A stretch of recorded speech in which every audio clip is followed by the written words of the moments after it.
Ya, selamat pagi teman-teman. Ya, gimana nih guys kabarnya dalam seminggu ini?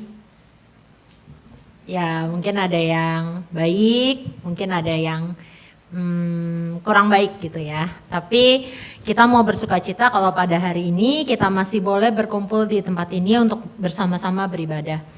Marilah teman-teman, kita mau mempersiapkan hati kita untuk beribadah.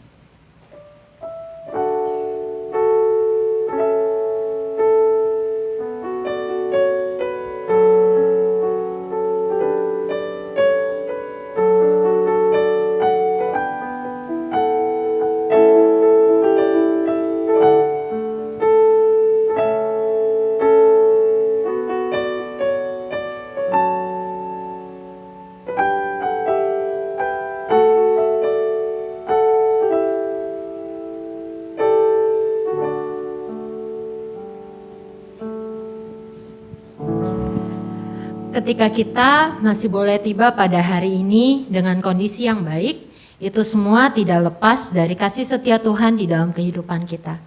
Marilah kita bersama boleh memuliakan dan memuji nama Tuhan. Bagi Dialah segala puji dan kemuliaan. Mulia-mulia namanya.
Pertolongan kita adalah dalam nama Tuhan yang menjadikan langit dan bumi, yang kasih setianya kekal untuk selama-lamanya. Amin.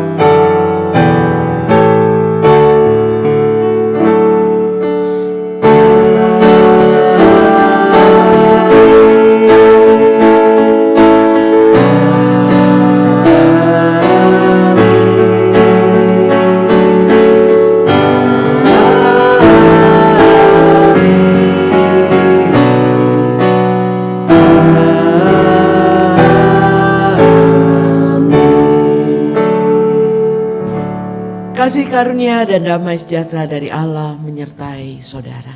Dan menyertai saudara juga. Silakan.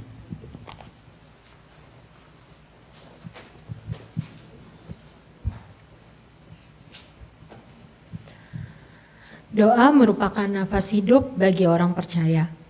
Melalui doa kita dapat bertemu dengan Tuhan dan mempererat hubungan dengan Tuhan. Melalui doa juga kita dapat mengetahui apa kehendak Allah dan menyadari bagaimana kuasa Allah bekerja di dalam kehidupan kita. Namun, seringkali kita tidak tahu bagaimana cara berdoa yang benar dan apa makna doa yang sebenarnya. Dalam Roma 8 ayat 26, demikianlah juga Roh membantu kita dalam kelemahan kita, sebab kita tidak tahu bagaimana sebenarnya harus berdoa. Tetapi Roh sendiri berdoa untuk kita kepada Allah dengan keluhan-keluhan yang tidak terucapkan. Roh Allah membantu kita untuk berdoa dengan cara yang benar, dan Tuhan yang menyambut kita bila aku berdoa.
Bagaimana selama ini kita memandang doa di dalam kehidupan kita? Apakah seringkali kita sudah menjadikan doa sebagai lifestyle kita? Atau kita hanya berdoa ketika kita dalam pergumulan ataupun ketika kita memerlukan bantuan Tuhan? Atau seringkali juga doa hanya menjadi formalitas di dalam kehidupan kita? Apakah dalam berdoa kita hanya menuntut dan meminta Tuhan untuk melakukan segala sesuatunya untuk kita, tanpa kita ingin benar-benar mengetahui apa yang menjadi kehendak Tuhan di dalam kehidupan kita? Marilah saat ini kita bersama-sama mau menghayati dan merenungkan makna doa di dalam kehidupan kita, sambil kita menyanyikan lagu Jika Jiwaku Berdoa. Bait yang pertama akan dinyanyikan oleh wanita, sementara pria boleh berdoa. Bait yang kedua akan dinyanyikan oleh pria, sementara wanita boleh berdoa. Dan bait yang ketiga kita akan nyanyikan bersama-sama, Jika Jiwaku Berdoa.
teman-teman, kita mau bersatu di dalam doa. Ya Bapa, Allah kami yang maha baik, ampunilah kami ya Tuhan ketika mungkin seringkali kami sudah melakukan banyak dosa di dalam kehidupan kami. Ketika seringkali kami mendukakan hati Tuhan dengan hal yang kami lakukan berulang kali. Biarlah Tuhan yang boleh mengampuni segala dosa dan segala pelanggaran kami di hadapan-Mu. Terima kasih ya Tuhan, hanya di dalam nama-Mu Tuhan Yesus Kristus kami boleh berdoa dan mengucap syukur. Amin.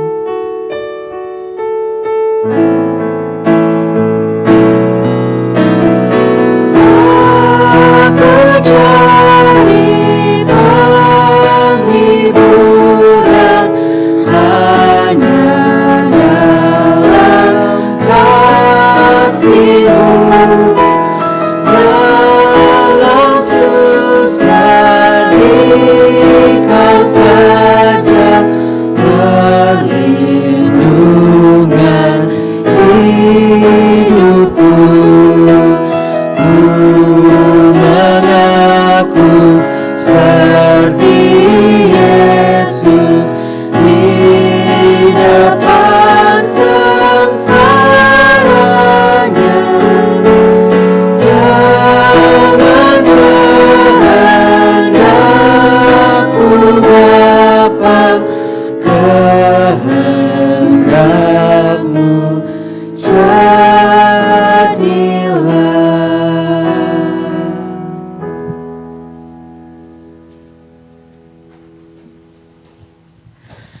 Bagi setiap orang yang telah mengaku dosa, maka berita anugerah tersedia bagi kita.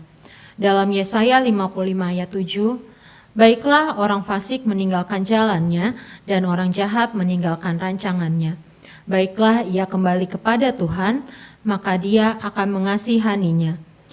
Dan kepada Allah kita, sebab Ia memberi pengampunan dengan limpahnya. Demikianlah berita anugerah dari Tuhan. Syukur kepada Allah. Damai Kristus besertamu. Dan besertamu juga. Marilah teman-teman, kita mau memberikan salam damai dengan bersalaman sambil menyanyikan lagu Salam Bagimu.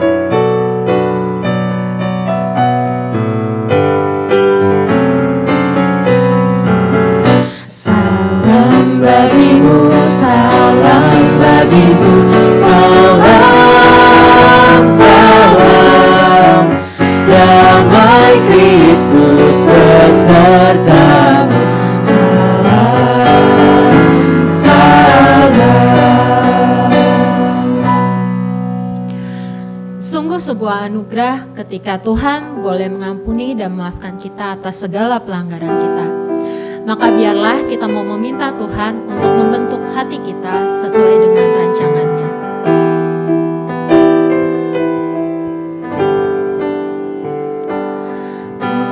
Pieces broken and scattered, in mercy gathered, mended and whole, empty-handed but not forsaken. I've been set free, I've been set free.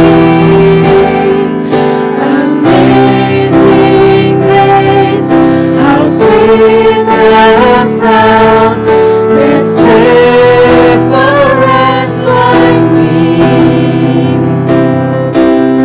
I once was lost, but now I'm found. Was blind, but now I see. Oh, I can see it now.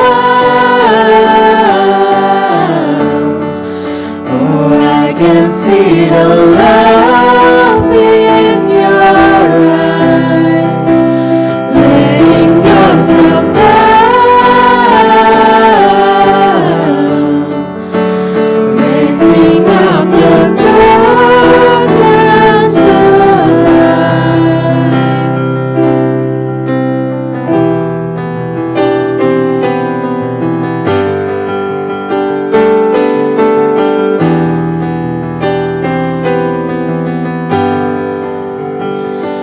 Take our failure, you take our weakness. You sent your treasure in jars of clay. So take this heart, Lord, I'll be your vessel, the world to see your life in me. Amazing grace, how sweet the sound that saved a wretch like me. I once was lost, but now I'm found. Was blind, but now I see. Oh, I can see it now. Oh, I can see the love in your eyes, laying yourself down, raising up the broken to life.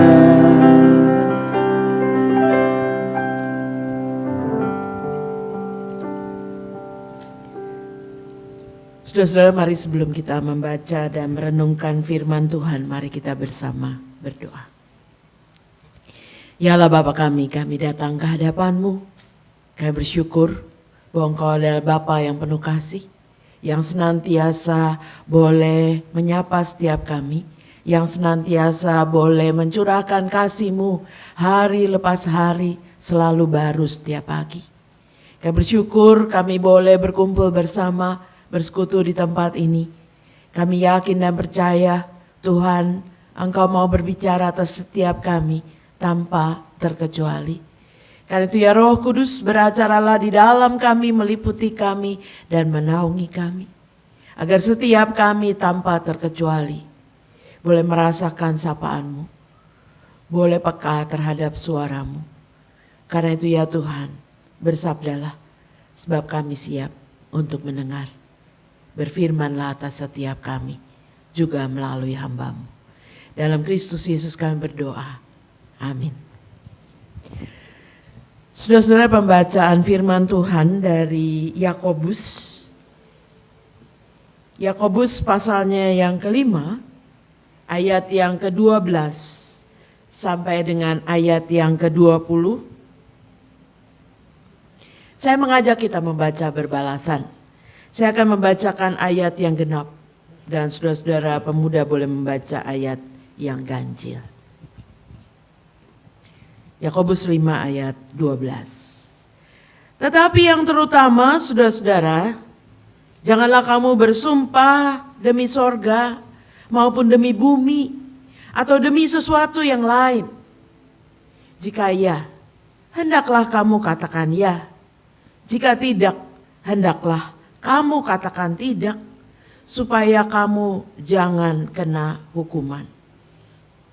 Kalau ada seorang di antara kamu yang menderita, baiklah ia berdoa. Kalau ada seorang yang bergembira, baiklah ia menyanyi.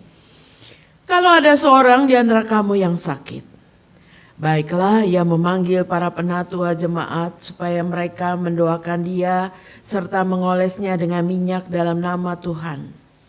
Dan doa yang lahir dari iman akan menyelamatkan orang sakit itu, dan Tuhan akan membangunkan dia.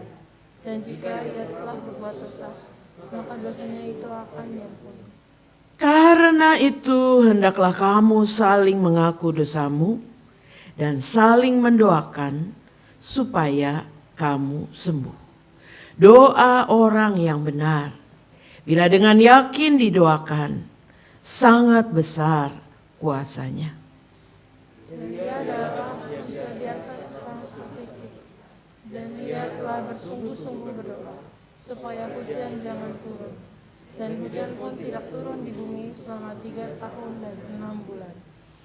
Lalu ia berdoa pula dan langit menurunkan hujan dan bumi pun mengeluarkan buahnya.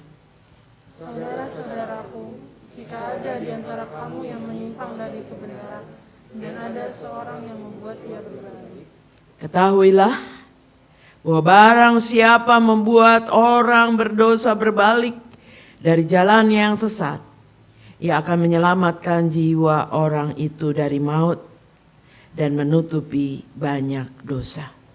Demikianlah firman Tuhan, berbahagia setiap orang yang mendengar dan yang memelihara firman dalam kehidupannya. Haleluya.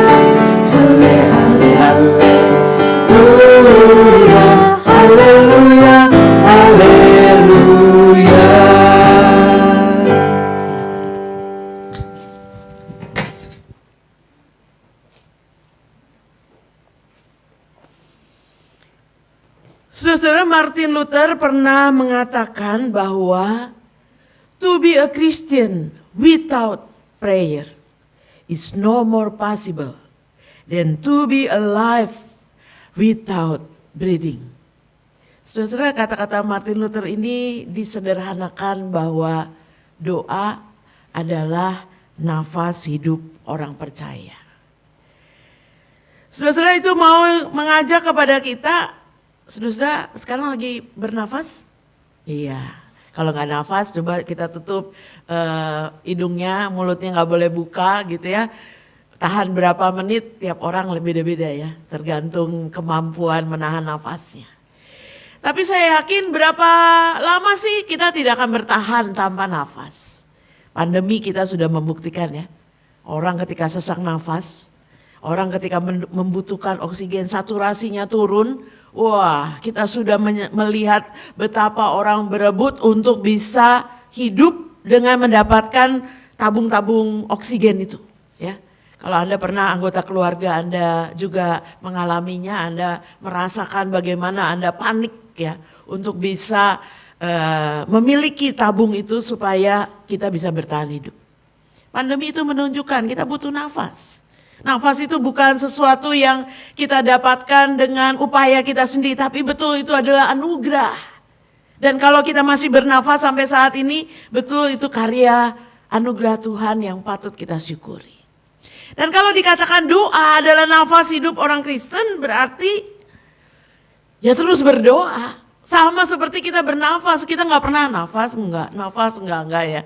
Kita akan terus bernafas. Dan kalau dikatakan doa itu nafas hidup orang Kristen, maka tanpa doa hidup iman kita akan menjadi hidup yang kering. Hidup yang seolah-olah tak berdaya. Dan karena itu saudara-saudara, ketika tema kita hari ini bicara soal doa. Doa orang benar. Tadi liturgos sudah bicara tentang apakah doa itu sudah jadi lifestyle kita atau belum.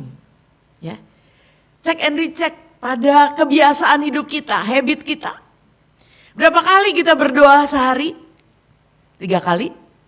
Itu mah makan doang ya. Doa makan doang, setiap makan ingat doa gitu ya. 5 kali bangun tidur, makan dan tidur lagi. Sama seperti saudara-saudara kita yang juga punya waktu doa 5 kali. Saudara-saudara, kalau doa adalah nafas ya jangan pernah tidak berdoa. Begitu kita bangun tidur, kita sadar, kita mensyukuri anugerah Tuhan, kita berdoa dan terus berdoa. Berdoa kan tidak harus selalu Anda tutup mata dan berdoa. Saya kalau sambil naik motor, saya terus berdoa. Ya, kalau saya tinggal di Bekasi dan gereja saya juga kurang lebih 15 menit dari tempat saya tinggal. Bekasi macet, jadi lebih cepat kalau naik motor ya. Mau pagi, mau malam 11:30 habis rapat, saya tetap terjaga sambil naik motor, saya berdoa. Dengan menyanyi, dengan berdoa. Tolong saya, pimpin saya, dan itu menjadi bagian. Ketika saya ngobrol sama orang, saya sedang bercakap-cakap, ada kasus pastoral yang penting. Ketika orang itu sedang menceritakan kisahnya, dalam hati saya berdoa, Tuhan, Tolong supaya saya tahu bagaimana saya menolong dia. Bagaimana saya bisa memberikan solusi-solusi yang terbaik. Jadi saudara-saudara, kalau bicara doa adalah nafas, jangan pernah tidak berdoa. Apapun yang sedang Anda lakukan, Anda sedang bekerja, Anda sedang di jalan, Anda sedang melakukan sesuatu, Tuhan tolong saya. Tuhan sertai saya. Tuhan jangan pernah meninggalkan saya. Dan saudara-saudara, tadi tanyanya lifestyle-nya gimana? Berapa kali kita berdoa? Ada orang yang enggan berdoa karena udahlah malas lah. Nanti aja lah, ya menunda-nunda nanti aja. Ya nanti juga kalau makan pasti berdoa gitu ya, otomatis. Atau sibuk dengan segala macam urusan, no time to pray gitu ya. Waduh, betapa sibuknya sampai tidak punya waktu untuk berdoa. Ada orang yang takut untuk berdoa. Aduh, saya kalau berdoa mau ngomong apa ya? Saya takut salah ngomong ya. Kalimat-kalimat saya tidak terlalu puitis ya. Ada orang yang disuruh berdoa depan umum, wah nggak berani ya. Karena saya takut salah ngomong, tidak puitis, tidak bagus kata-kata saya. Nggak bisa berkata-kata dengan indah gitu. Padahal doa itu bukan soal kata-katanya. Atau doa yang seringkali menjadi beban, sebab ketika saya berdoa saya juga mengucapkan kata-kata dan seolah-olah itu adalah janji saya sama Tuhan. Jangan-jangan saya nggak bisa memenuhi janji saya. Semakin banyak saya berjanji sama Tuhan, semakin saya akan banyak berdosa sama Tuhan. Ya, karena saya tidak melakukan apa yang saya katakan dalam doa-doa saya. Jadi saudara-saudara, mari kita mengecek juga. Ketika kita bicara soal doa, ini bukan sesuatu yang berada di luar kita, tapi ini sesuatu yang seharusnya menjadi bagian dalam hidup kita, bagian dari kebiasaan kita. Dan saudara dan saya, mari kita melihat sejauh mana hidup kita ini sudah diwarnai dengan doa. Sebab doa adalah nafas kehidupan kita. Coba cek kebiasaan Yesus. Kalau kita membaca dalam Injil, ya Matius, Markus, Lukas, Yohanes, selalu dikatakan pagi-pagi benar, ketika hari masih gelap, Yesus pergi ke tempat yang sunyi atau Yesus naik ke atas suatu bukit dan dia berdoa. Sebelum orang lain bangun, pagi-pagi benar itu berarti matahari belum terbit. Karena apa? Karena kalau sudah siang, Yesus akan berhadapan dengan orang banyak akan mengikuti dia kemanapun dia pergi. Yesus tidak punya waktu lagi sendiri, dia harus melayani banyak orang, ya, dari pagi bahkan sampai malam. Maka pagi-pagi benar sebelum orang lain bangun, Yesus naik ke atas bukit dan dia berdoa.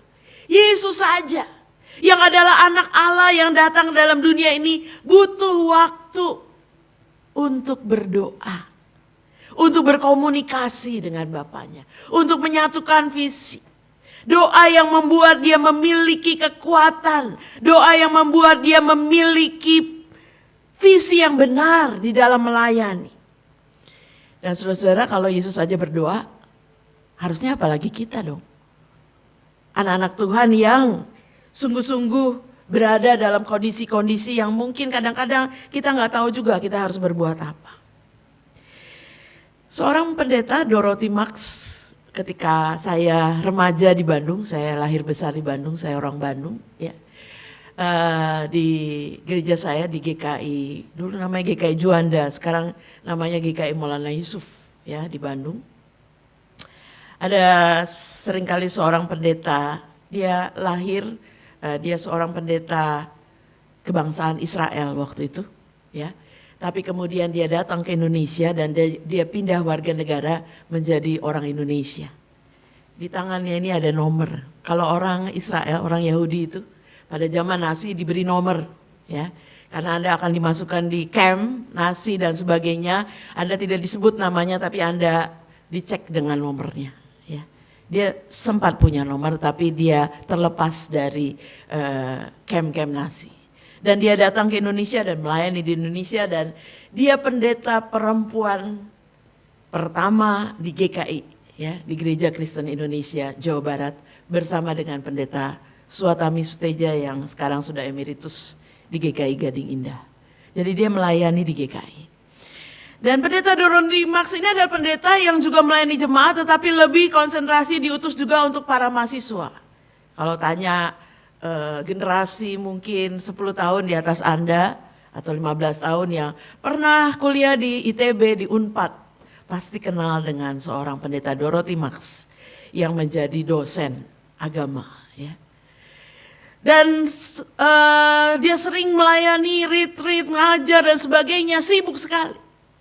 Lalu dia mengatakan, berapa lama saya doa atau berapa lama saya berdiam diri bersama dengan Tuhan, membaca firman saat teduh itu tergantung berapa sibuk saya hari ini. Kalau saya harus mimpin retreat, saya harus ngajar, saya harus khotbah, saya harus PA. Oh, banyak sekali kegiatan hari ini. Maka saya akan doa lebih panjang. Saya akan memiliki waktu bersama Tuhan yang lebih panjang. Kenapa? Saya lebih butuh Tuhan, saya butuh untuk menolong saya mengerti apa yang harus saya katakan, untuk merecharge saya karena saya akan terkuras dengan begitu banyak pelayanan. Sama seperti kalau misalnya apa yang Anda makan, sarapan Anda apa hari ini? Ya, ada yang suka sarapan, ada yang nggak suka sarapan. Ya, tapi kalau hari ini misalnya Anda seorang atlet yang akan lomba, ya, hari ini habis lomba Anda akan melakukan mungkin tugas kelompok keluar kota dan sebagainya. Saya yakin kalau saya tahu sibuk sekali saya hari ini, saya akan memperhatikan sarapan saya hari ini. Karena sarapan saya akan menolong saya untuk bertahan, melakukan berbagai aktivitas hari ini. Dan Dorothy Max mengatakan, berapa lama saya sibuk dalam pelayanan hari ini menentukan berapa lama saya harus berdiam diri bersama dengan Tuhan. Kalau doa itu Anda anggap sebagai satu recharge untuk menolong Anda menjadi punya kekuatan, refresh dan memiliki kemampuan untuk melakukan berbagai hal hari ini, ya saya yakin kalau Anda punya HP, pasti Anda ingat untuk merecharge kan, ya nggak mungkin nggak, ya. Saya pasti mengingat malam-malam udah di recharge, pagi-pagi udah lihat full karena saya akan pergi, mungkin kita akan pergi ke tempat tidak di rumah atau bahkan kita bawa, ya. Supaya HP kita tetap on. Bukankah itu yang juga terjadi dalam kehidupan kita? Nah, saudara, kapan kita berdoa? Firman Tuhan dalam bagian bacaan kita di dalam Yakobus mengatakan, kalau ada seorang di antara kamu yang menderita, baiklah ia berdoa. Nah, saudara, apakah kita berdoa hanya kalau kita menderita? Oh, kalau kita lagi kesulitan, kita lagi mungkin ada masalah sama dosen, ada urusan yang pelik di kantor, ada banyak hal yang membuat kita mungkin menderita, bahkan kita sakit. Memang sih kita lebih ingat Tuhan, ya. Ketika kita menderita, ya Tuhan tolong. Kenapa Tuhan ini terjadi pada diri saya? Di mana Tuhan? Apa yang harus saya lakukan Tuhan? Memang kalau kita berada dalam kondisi yang kita berada dalam kesulitan, dalam penderitaan, biasanya kita ingat Tuhan. Kalau lagi happy, semua everything's going well, ya, everything okay, berjalan dengan lancar, apakah kita ingat Tuhan juga? Harusnya iya. Ya, di sini dikatakan kalau kita berada dalam keadaan yang lancar, harusnya kita menyanyi dan memuji Tuhan. Demikian dikatakan di dalam Yakobus. Ya, ketika kita semuanya baik-baik saja, harusnya kita ingin untuk bersyukur kepada Tuhan. Nah, tapi saudara-saudara, apakah ketika kita menderita saja kita mengingat akan Tuhan? Seolah-olah Tuhan itu menjadi cadangan, ban serep. Pendeta Eka Dharma Putra, almarhum, ya, dulu pernah menjadi pendeta di GKI Bekasi Timur. Dia mengatakan, jangan jadikan Tuhan ban serep. Saudara-saudara, kapan Anda butuh ban serep? Kalau ban Anda, ban mobil Anda meledos gitu, ya, kempes, ya. Kemudian tiba-tiba Anda ingat, wah, ban serepnya udah disiapkan belum? Ya, jangan-jangan ban serepnya bekas yang lalu belum diisi anginnya. Wah, Anda langsung ingat, ya. Jangan jadikan Tuhan ban serep. Kita baru ingat Tuhan kalau kita butuh. Kita baru ingat Tuhan kalau ada masalah. Kita baru ingat Tuhan kalau ada persoalan yang terjadi. Nah, saudara-saudara, firman Tuhan justru mau mengatakan kepada kita, jadikan doa itu bagian yang terbiasa dalam hidup Anda. Terbiasa bukan kebiasaan, terbiasa karena Anda membutuhkan. Yesus menunjukkan kepada kita bahwa doa itu bukan kewajiban. Karena itu kita gak punya waktu doa. Orang Yahudi punya waktu doa 3 kali sehari. Saudara-saudara kita 5 kali satu hari. Kita enak tidur pas mereka lagi berdoa, kita masih bisa tidur, ya. Tapi apakah berarti bahwa doa itu tidak diwajibkan? Memang tidak diwajibkan. Dalam kehidupan orang Kristen bukan kewajiban, tapi kebutuhan. Anda tahu bahwa saya butuh Tuhan. Saya tahu bahwa saya nggak bisa sendirian. Saya tahu bahwa ada banyak hal dalam hidup yang nggak bisa saya atur. Saudara-saudara, berapa hal dalam hidup yang kita bisa handle, yang kita bisa atur? Tidak 100%. Ada hal-hal yang di luar kendali kita. Ada hal-hal yang tidak bisa kita atur. Sebulan lagi apa yang terjadi dalam hidup kita? Tahun depan apa yang terjadi 2024 di Indonesia karena pemilu? Who knows, kita tidak tahu. Pandemi, waktu kita nonton di akhir 2018, bagaimana itu terjadi di Wuhan, kita lihat oh masih jauh, ya, oh jauh di sana. Tapi ketika awal 2019 sudah terjadi di Indonesia, kita juga tidak bisa memprediksi, ternyata sampai bertahun-tahun kita harus mungkin lebih banyak di rumah daripada di luar dan sebagainya. Ada banyak hal dalam hidup kita tidak bisa kita kendalikan. Tidak bisa berada di bawah kontrol kita. Ada banyak hal dalam hidup kita adalah sesuatu yang kita membutuhkan Tuhan. Karena itu jangan jadikan Tuhan ban serep dalam kehidupan kita. Tetapi bagaimana kita harus berdoa? Supaya ketika kita berdoa, doa itu memiliki kekuatan, doa itu dijawab Tuhan. Banyak orang Kristen yang mengingat Yohanes 15 ya. Ya, segala sesuatu yang kamu minta akan diberikan kepadamu. Wah, enak. Kalau saya minta sama Tuhan, Tuhan akan kasih. Tapi saudara-saudara, ayat itu tidak lengkap.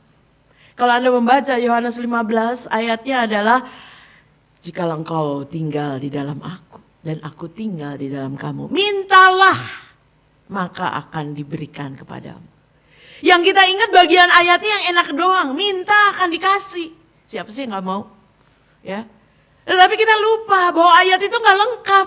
Itu ada separohnya yang kita lupakan. Jikalau aku tinggal dalam kamu dan kamu dalam aku, maka minta, maka akan diberikan.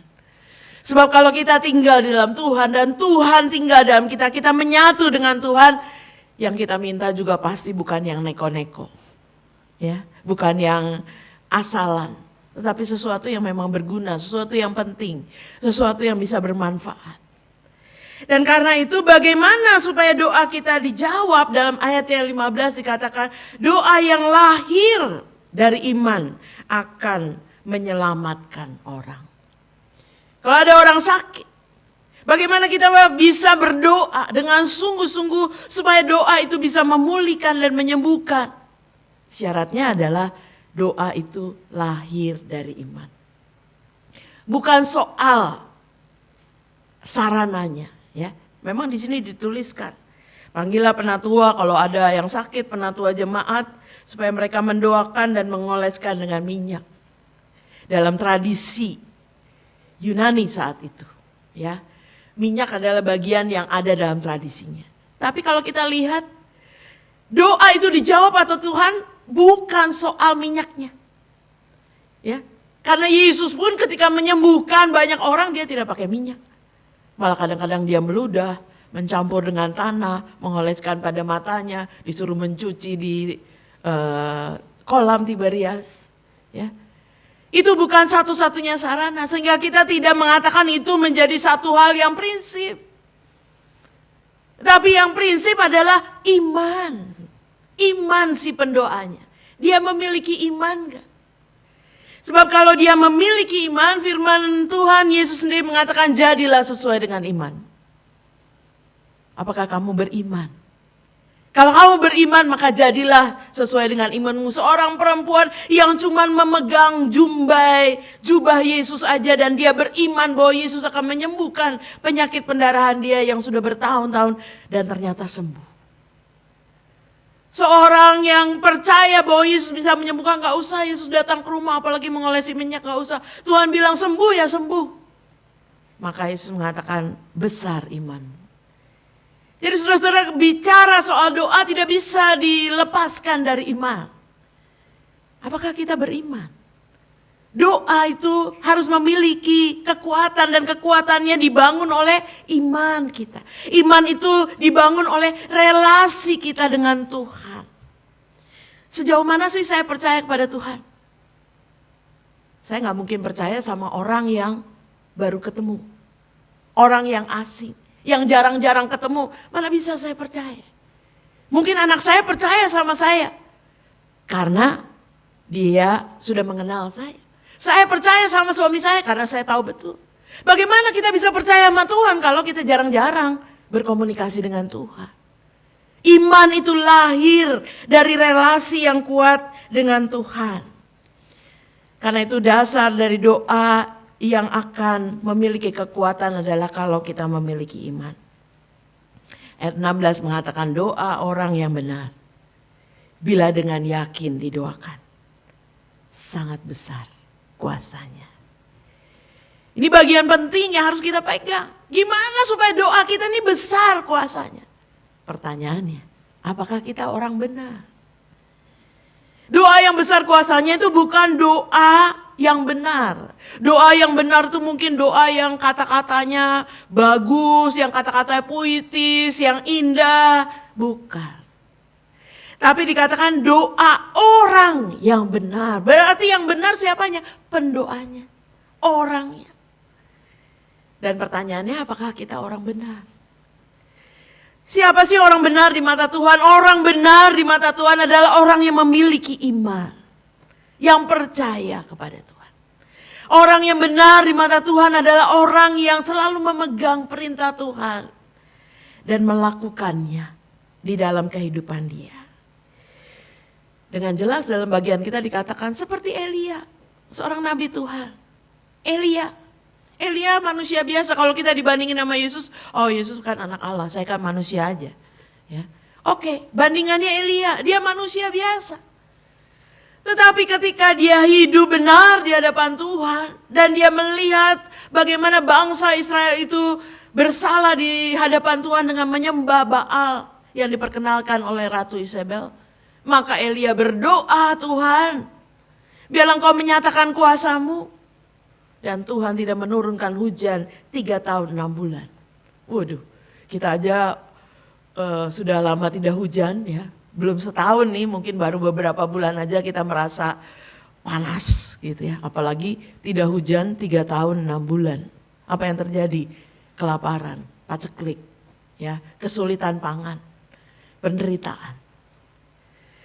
Elia berdoa supaya Tuhan menyatakan kuasanya dan Elia yang manusia biasa itu berdoa dan Tuhan mendengar. Tuhan menjawab doa. Dan pada saatnya Tuhan juga menurunkan hujan. Ketika Elia berdoa. Jadi saudara-saudara, dasar doa yang benar adalah pendoanya. Apakah kita benar di hadapan Tuhan? Kalau kita mau besar kuasanya. Ketika kita mendoakan orang lain, hiduplah benar di hadapan Tuhan. Melakukan perintah Tuhan dengan sungguh-sungguh. Berelasi dengan kuat dengan Tuhan. Supaya doa kita ini besar kuasanya. Dan doa bukan sekedar permohonan. Doa itu bukan list belanja ya. Seperti kalau Anda mau belanja ke swalayan, belanja ini, belanja itu. Doa juga seringkali ada list permohonan. Tuhan minta ini, tolong ini, bantu ini dan sebagainya. Listnya banyak banget kalau kita lagi berdoa sama Tuhan. Doa itu bukan cuma list permohonan kita. Tapi juga doa adalah penyerahan diri dan penyerahan hati kita. Belajar bahwa dalam doa Tuhan saya mau ini, Tuhan minta tolong ini, tapi juga saya nggak tahu apakah itu yang terbaik untuk saya. Sebab kadang-kadang yang kita minta ya menurut pikiran kita. Tapi kita tidak tahu yang terbaik seperti yang Tuhan mau. Ya. Karena itu doa bukan hanya list permohonan, tapi doa adalah penyerahan hati. Sama seperti Yesus yang mengajarkan kita berdoa, kalau boleh di Taman Getsemani biarlah cawan ini lalu daripadaku. Biarlah aku gak usah menderita.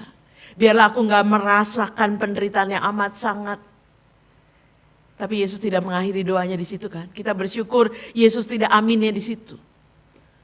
Tapi Yesus mengatakan bukan kehendakku, tapi kehendakmu yang jadi. Itu harus menjadi bagian dari doa-doa kita. Kita kepengen ini Tuhan, tolong ini Tuhan, tolong itu Tuhan. Tapi kan kita gak tahu apa yang terbaik. Sehingga kita harus belajar menyerahkan diri, bukan kehendakku, melainkan kehendakmu yang jadi. Dan doa juga bukan mengancam Tuhan. Ya. Ada orang berdoa, Tuhan kalau Tuhan gak kasih ini saya gak ke gereja. Kalau Tuhan gak kasih ini saya gak mau berdoa. Saya gak mau melayani. Waduh, siapa kita? Kalau kita bisa mengancam Tuhan di dalam doa-doa kita. Saudara dan saya diajak untuk mari kita memperbaiki kehidupan doa kita. Mari kita belajar untuk melihat Tuhan tahu kok yang terbaik. Sehingga kalau doa kita belum dijawab, jangan mengatakan wah Tuhan tidak mendengar doa saya.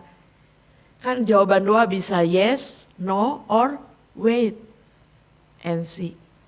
Ya. Dan kadangkala kita tidak siap, kadangkala kita tidak sabar untuk menantikan jawaban doa kita. Ada seorang ibu yang biasa menjual tempe di pasar. Wah, tempe makanan sederhana tapi enak, ya. Dia jual tempe setiap hari, ya. Dia bikin tempe sendiri dari kacang kedelai, biasanya dikasih ragi. Tapi suatu malam itu si ibu itu sibuk banget ngurus yang lain, dia lupa mencampurnya dengan ragi jadi telat, ya. Kan prosesnya cukup panjang, ya. Dia telat mencampurnya dengan ragi, nah dia berdoa sama Tuhan, dia orang Kristen, dia berdoa sama Tuhan. Tuhan tolong supaya besok pagi tempe ini jadi, gitu ya. Prosesnya jadi, tempe bisa dijual. Tapi dia ragu karena biasanya dia sudah mencampurnya dari sejak sore, tapi ini baru mencampurnya malam, dia ragu. Pokoknya sebelum tidur dia berdoa, Tuhan percaya Tuhan mengasihi saya, tempenya jadi. Besok pagi dia bangun subuh-subuh, dia buka satu tempe yang dibungkus, biasanya dibungkus daun, ya. Dia buka, waduh belum jadi nih tempenya. Tapi dia berdoa, Tuhan saya percaya Tuhan punya kuasa, bisa melakukan mukjizat, biar nanti kalau saya nyampe ke pasar tempenya jadi, gitu ya. Walaupun ke pasar jalan kakinya juga sejam pasti udah nyampe. Tapi dia percaya. Begitu nyampe di pasar, dia udah siap berjualan, dia buka lagi satu tempenya.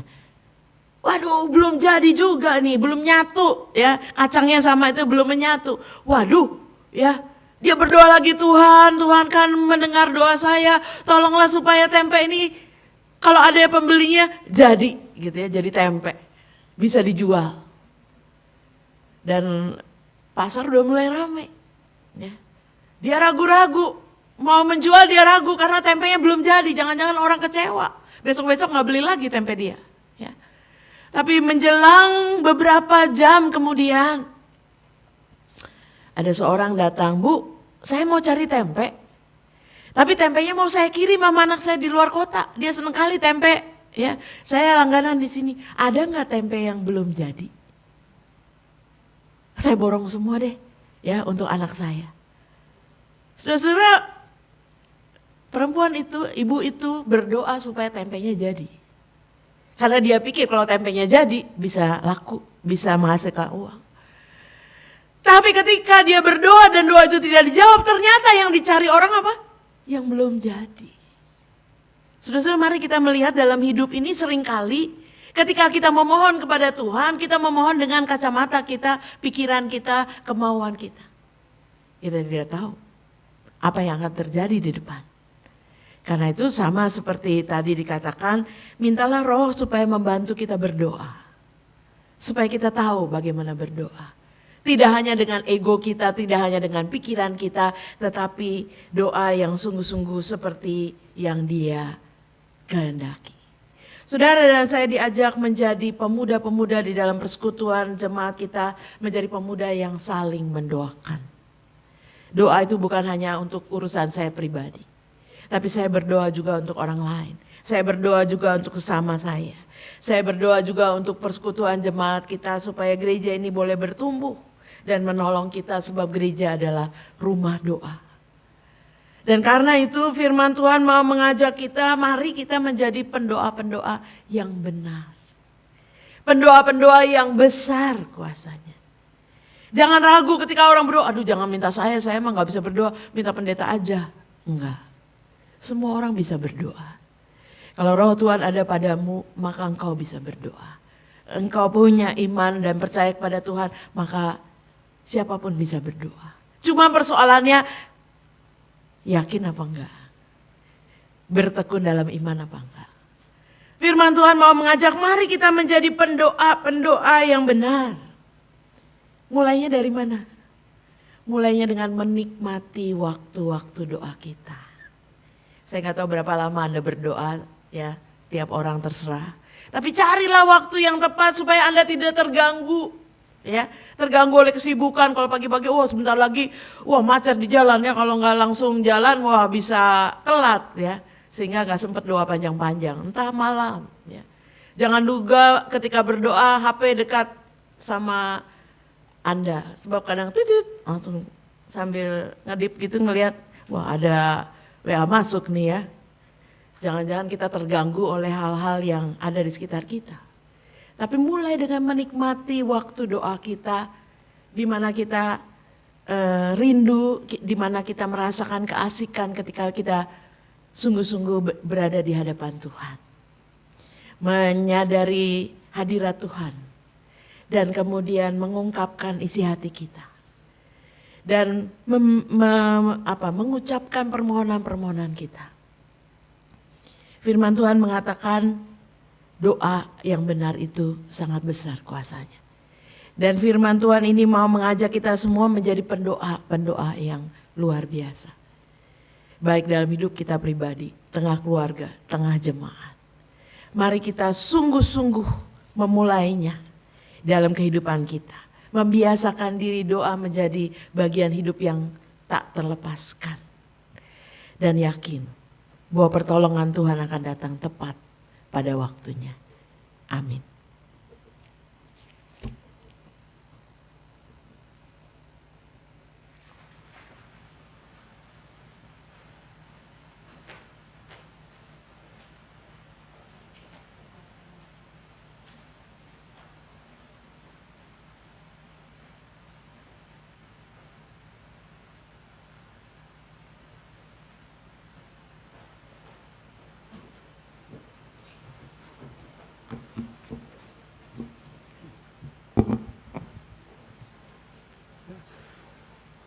Bersama dengan gereja di segala abad dan tempat, marilah kita mengikrarkan pengakuan iman kita seturut dengan pengakuan iman rasuli yang berbunyi demikian.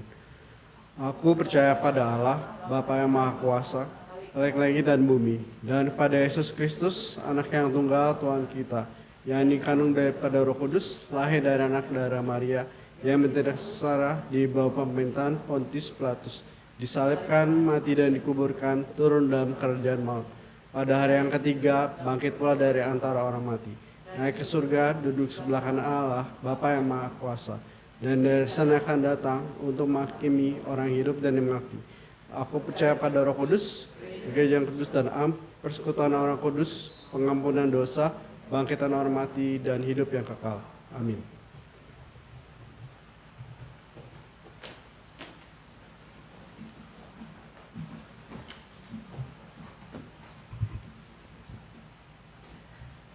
Kita akan masuk ke dalam doa syafaat teman-teman. Pada hari ini doa syafaat kita akan didoakan juga bersama dengan teman-teman kita secara bergantian.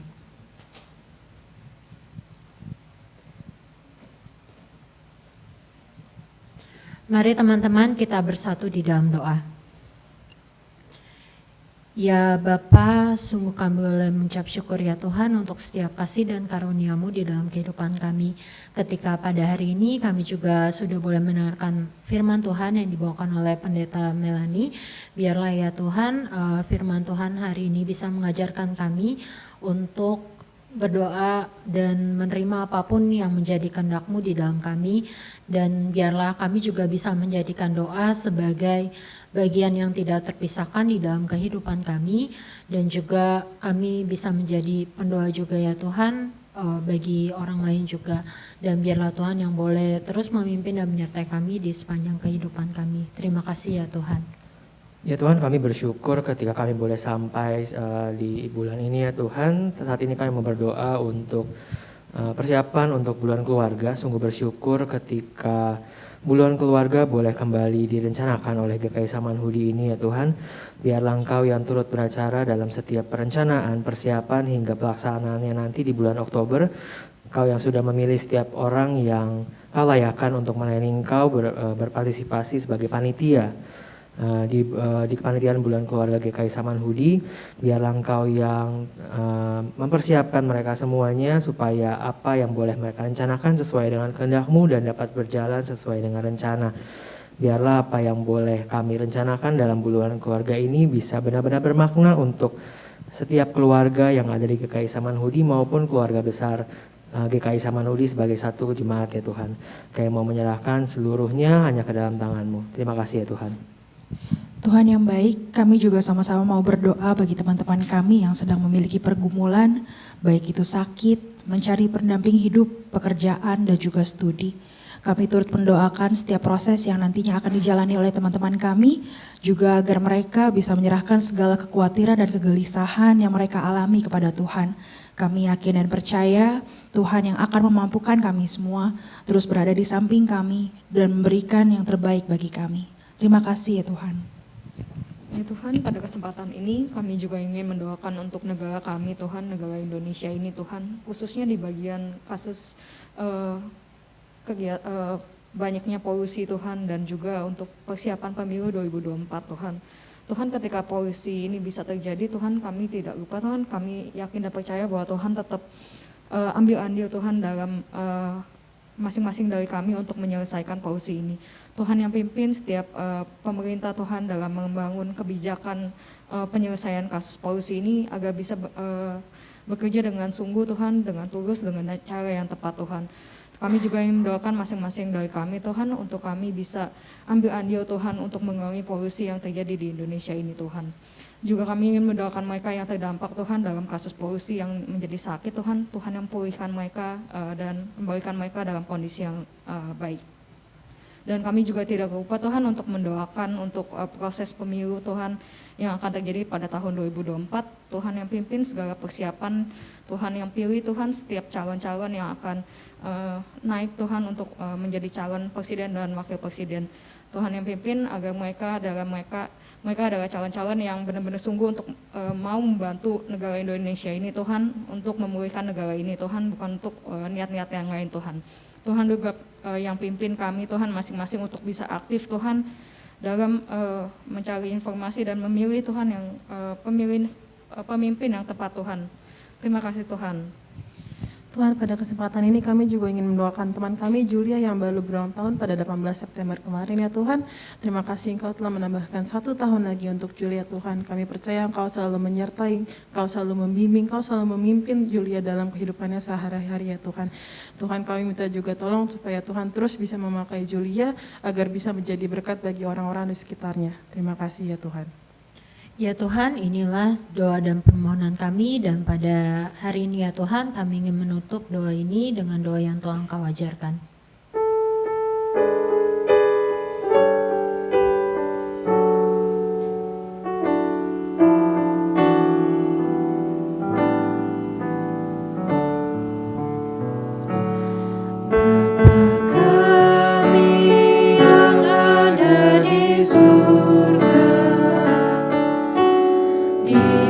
Kuduskanlah namamu,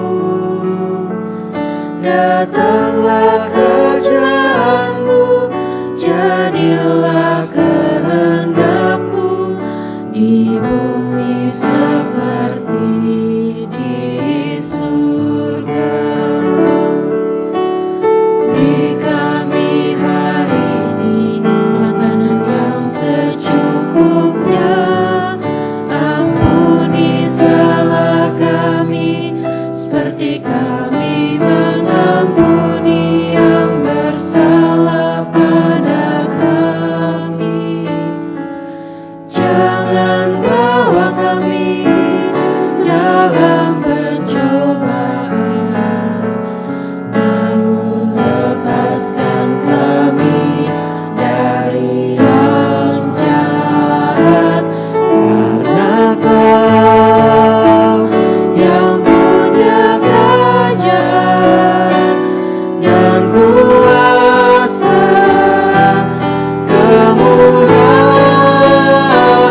Marilah kita mengungkapkan rasa syukur kita dengan memberikan persembahan kita dengan mengingat firman Tuhan dalam Roma 12 ayat 1. Karena itu, saudara-saudara, demi kemurahan Allah aku menasehati kamu supaya kamu mempersembahkan tubuhmu sebagai persembahan yang hidup, yang kudus dan yang berkenan kepada Allah.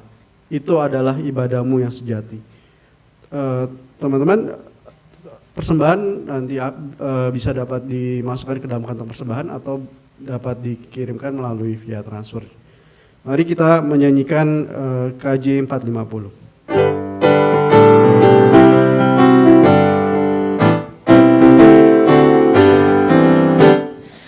Hidup kita yang benar haruslah mengucap syukur, dalam Kristus bergema, janganlah terkebur. Dalam susah pun senang, dalam segala hal aku bermazmur dan ucap syukur, itu kehendaknya. Hidupmu bukan kau ungkapan syukur, karena Kristus menebus, berkorban bagimu. Dalam susah pun senang, dalam segala hal aku bermazmur dan ucap syukur, itu kehendaknya. Mari kita berdoa. Tuhan Yesus, Tuhan terima kasih atas berkat dan penyertaan-Mu di dalam kehidupan kami sehari-hari Bapak.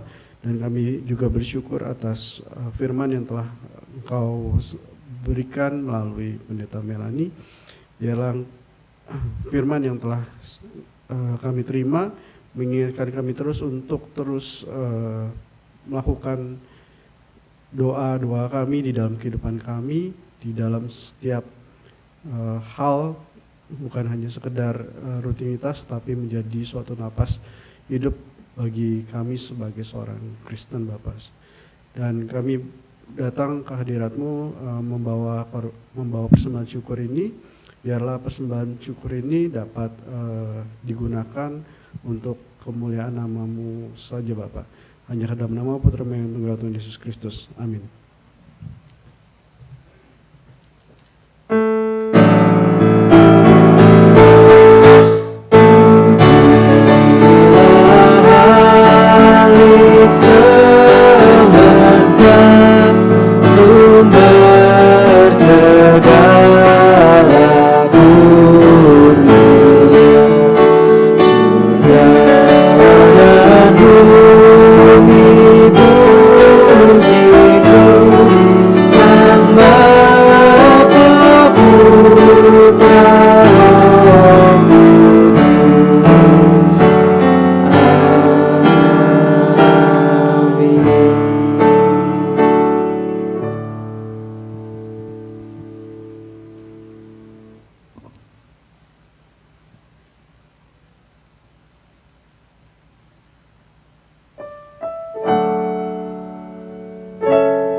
Memandangmu sebab Doa mengubah segala sesuatu. Doa orang benar bila didoakan dengan yakin besar kuasa-Nya,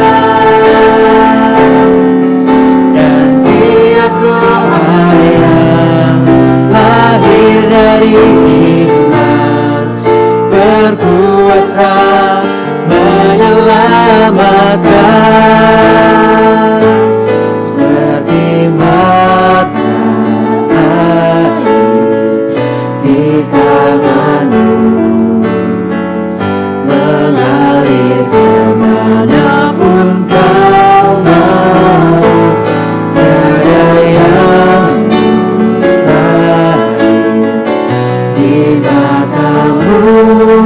Doa mengubah segala sesuatu.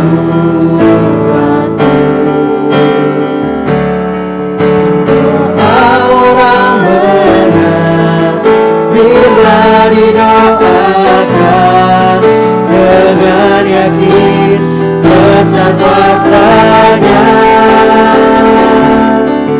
dan tiap doa yang lahir dari iman, berkuasa menyelamatkan, seperti mata air di tangan-Mu,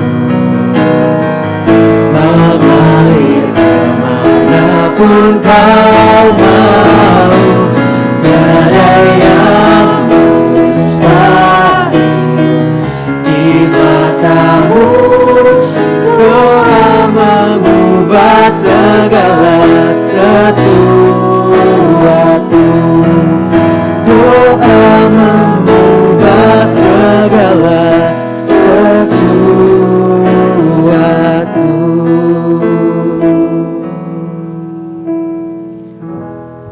Saudara-saudara pemuda, marilah kita kembali ke kehidupan kita menjadi pendoa-pendoa yang benar.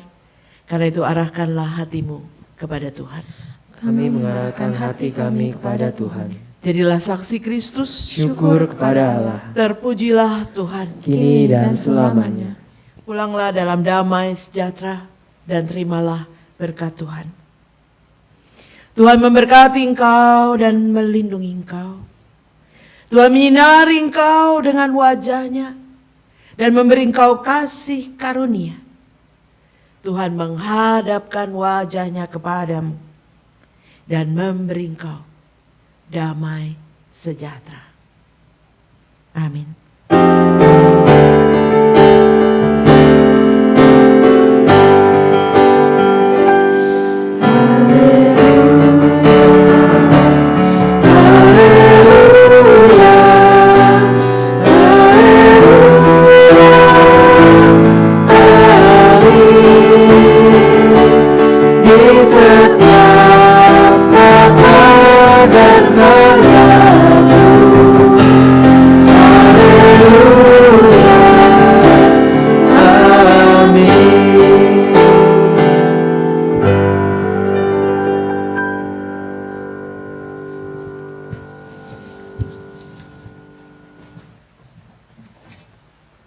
Teman-teman dipersilakan duduk dan bersaat teduh.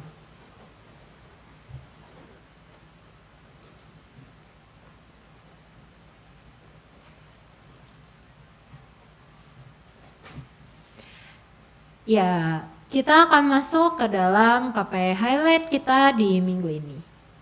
Yang pertama, kita mau mengucapkan selamat datang untuk teman-teman yang baru hadir. Saya melihat ada wajah-wajah baru di sini.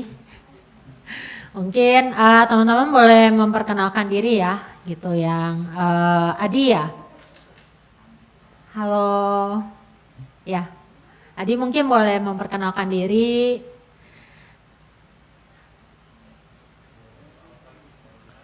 Pagi.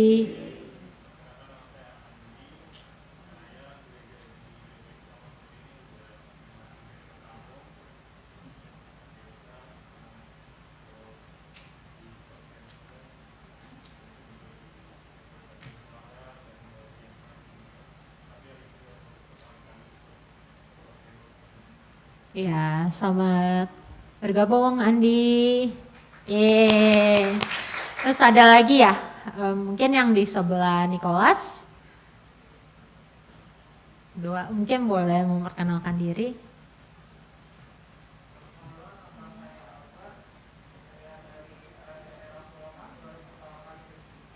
Oke, selamat datang. Sama satu lagi ya.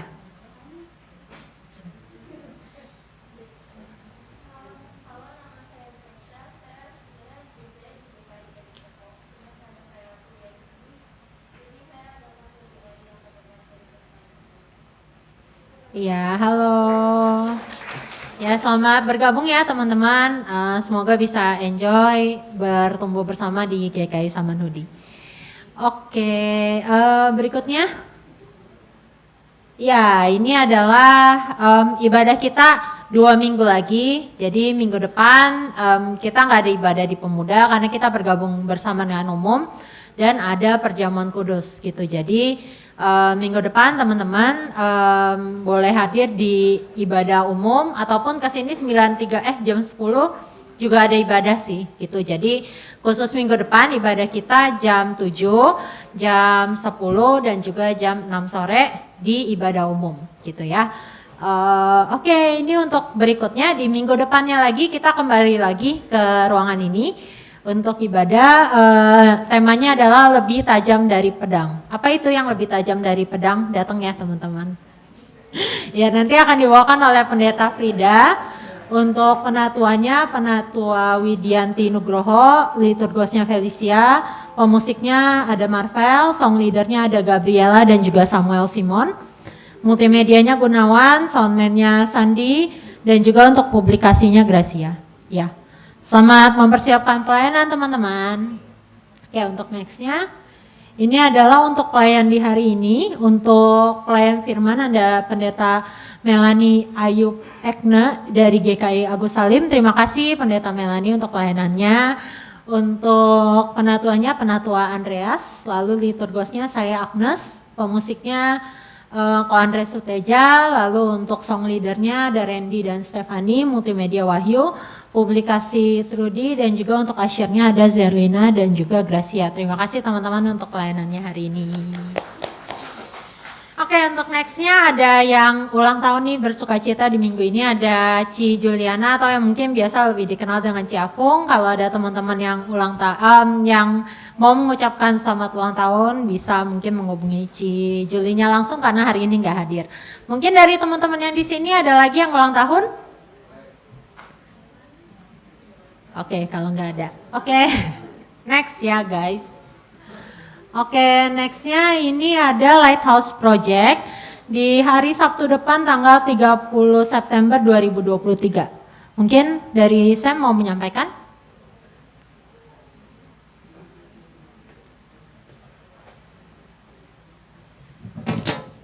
Selamat pagi semuanya. Ya. Wih, semangat banget. Saya suka nih. Nah, jadi di minggu depan kita akan ada acara Lighthouse Project lagi seperti yang mungkin ada yang udah dengar juga minggu lalu. Kedepannya Lighthouse Project sebenarnya akan lebih banyak fokus ke soft skill dan skill praktis supaya teman-teman yang mungkin entah berkuliah atau dalam pekerjaannya juga bisa melayani lebih baik lagi dan berkontribusi lebih jauh. Dan kali ini temanya adalah ngomongin tentang how to navigate and communicate, di mana kita mengundang rekan-rekan untuk datang, mungkin ada kali ya di masa-masa tertentu ketika kita berdiskusi atau meeting atau rapat atau apapun itu, kita kesulitan untuk menyampaikan gagasan, pesan atau ide yang ingin kita bagikan di dalam diskusi. Makanya di sini kita mau belajar bareng gimana sih tips-tipsnya bareng sama Pendeta Rinto di hari Sabtu 30 September jam 3 sore. Paling gitu aja sih. Oh ya, dan nanti ada kelas ininya juga, selain nanti ada pemaparan materi, ada juga semacam simulasi kecil-kecilan gitu, buat bisa belajar lebih jauh gimana ya. Terima kasih, gitu aja. Oke, jangan lupa hadir ya guys, karena bermanfaat pasti buat kehidupan kita. Oke, yang berikutnya kita ada kegiatan di bulan keluarga nih. Jadi next week kita sudah masuk ke bulan Oktober, yaitu bulan keluarga di GKI Samanhudi. Ada beberapa kegiatan gitu ya, dan ini ada Family Fun Day. Nanti yang teman-teman bisa daftarkan gitu ya ke Yogi, ke Yogi gitu ya. Kalau misalnya pemuda yang mungkin kita kenal di sini. Itu ada banyak nih kegiatan teman-teman yang bisa membuat kita lebih sehat gitu ya dan lebih bugar. Nanti kita bisa daftar bareng-bareng ya teman-teman ya supaya kita nggak sendirian. Oke, untuk nextnya.